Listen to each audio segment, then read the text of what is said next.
Hello everyone, आप सबका स्वागत है एक बार फिर से एक और नई वीडियो में। तो मेरिटोरियस की जो फोर्थ और लास्ट काउंसलिंग है वो 4 अगस्त 2025 को होने वाली है।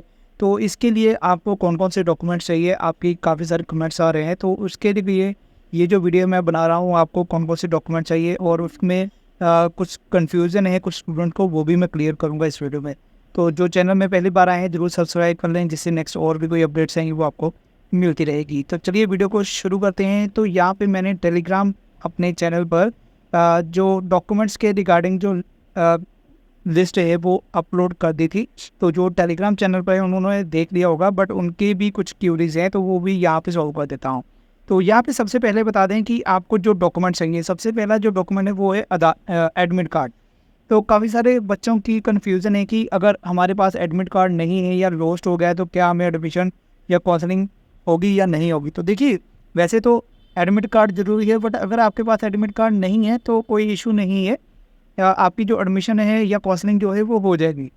नेक्स्ट है रिजल्ट लिस्ट, जहाँ पर आपका नाम आया है तो आपको जो लिस्ट है लिंक मैंने प्रोवाइड कर दिया है आपको। तो वहाँ से जाके आपने जहाँ पर आपका नाम है उसका स्क्रीनशॉट ले लीजिए और उसका प्रिंट निकाल लीजिए। वो आपने साथ में लेके जाना है कि आपका नाम किस सीरियल नंबर पर है, वो कौन सा है। उसके बाद आपने आधार कार्ड लेके जाना है। तो आधार कार्ड में आप अपना आधार कार्ड लेके जाइएगा, मदर का, फादर का, वो भी साथ में लेके जाइएगा। वैसे तो स्टूडेंट का आधार कार्ड कंपलसरी होता है, बट कई बार पेरेंट्स का भी आधार कार्ड मांग लिया जाता है, तो उनकी भी जो फ़ोटो कॉपी है वो आप ज़रूर साथ में लेके जाइएगा। तो इसके अलावा 10th क्लास की डीएमसी जो कंपलसरी है, 10th क्लास की डीएमसी आपके पास होनी चाहिए। तो लगभग सभी स्कूलों में 10th क्लास की जो डीएमसी है वो आ चुकी है, आप अपनी जो डीएमसी है वो प्राप्त कर लीजिए। फिर भी अगर किसी ने स्कूल से डीएमसी नहीं ली है तो इंटरनेट से जब हम रिज़ल्ट देखते हैं तो वो जो डीएमसी निकलती है वो भी साथ लेके जा सकते हैं। इसके अलावा मोस्ट इम्पोर्टेंट जो है कास्ट सर्टिफिकेट। अगर किसी स्टूडेंट का रिजर्व कैटेगरी के साथ रिलेशन है, यानी कि वो एससी है, बीसी है या ओबीसी है, तो वो अपना सर्टिफिकेट साथ में लेके जाएगा एज ए प्रूफ। उसके बाद बात आती है बीपीएल की। तो अगर कोई स्टूडेंट बीपीएल कार्ड वाला है, जो प्राइवेट स्कूल के स्टूडेंट हैं उनके लिए कंपल्सरी है, तो बीपीएल कार्ड जो है वो आपके पास होना चाहिए। तो ये जस्ट सिंपल से कुछ डॉक्यूमेंट्स हैं जो आपको काउंसलिंग के टाइम पे लेके जाने हैं। एडमिशन के टाइम पे क्या डॉक्यूमेंट्स लेके जाने हैं उसके लिए मैं अलग से वीडियो बना दूँगा। ये सिर्फ काउंसलिंग के टाइम पे आपने डॉक्यूमेंट्स जो है वो साथ में लेके जाना है। इसके अलावा यहाँ पे बता दूँ कि इसमें आपने ओरिजिनल और फ़ोटोकॉपी दोनों साथ में लेके जाने हैं। ओरिजिनल डॉक्यूमेंट भी लेके जाने हैं और फ़ोटोकॉपी भी साथ में लेके जानी है आपने। अगर कोई डॉक्यूमेंट आपका रह जाता है तो आप अपने घर पे बता के आइएगा, अपने जो डॉक्यूमेंट्स है वो सभी बता के आइएगा। कोई डॉक्यूमेंट रह जाएगा तो आप अपने घर से व्हाट्सएप से या किसी माध्यम से मंगाकर काउंसलिंग सेंटर में या वहाँ पर कोई शॉप होगी वहाँ से प्रिंट निकाल के उनको प्रोवाइड कर दें। तो कई बार क्या होता है कि कुछ स्टूडेंट ऐसे होते हैं, जब मैं काउंसलिंग में होता हूँ तो वो जल्दी में होते हैं, या कई बार हमने अपनी तैयारी की होती है बट कुछ डॉक्यूमेंट जो है वो रह जाते हैं, घर पे रह जाते हैं। तो इसलिए मैं कह रहा हूँ कि घर पे आप कोई ना, आपके फैमिली मेम्बर जो होंगे उनको बता के आइएगा और उनको जो डॉक्यूमेंट आपके जहाँ पे रखे होंगे वो बता के आइएगा। अगर कोई डॉक्यूमेंट रह जाता है तो वो आपको फ़ोटो भेज दें पिक करके, या आप अपने फ़ोन में भी फ़ोटो क्लिक करके लेके जाइएगा। अगर कोई डॉक्यूमेंट रह जाता है तो उसका प्रिंट आउट निकाल लीजिएगा आप। तो बस इतने से डॉक्यूमेंट्स हैं जो आपने काउंसलिंग के टाइम पे साथ में लेके जाने हैं।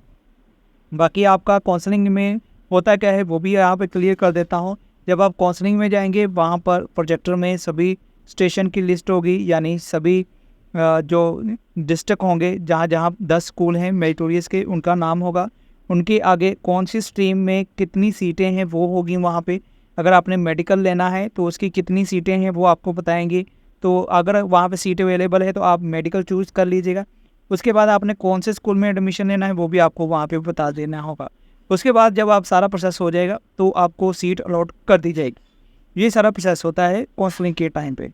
तो बाकी अगर एक और चीज़ क्लियर कर दूं कि मान लो अगर किसी ने बठिंडा में एडमिशन लेनी है बट बठिंडा के लिए सीट अवेलेबल नहीं है, तो आपने चूज़ करके जाना है, पहले ही माइंड सेट करके जाना है कि आपने किसी और डिस्ट्रिक्ट में और या किसी और स्कूल में, जैसे बठिंडा में नहीं है तो आपने पटियाला में जाना है या संगरूर में जाना है।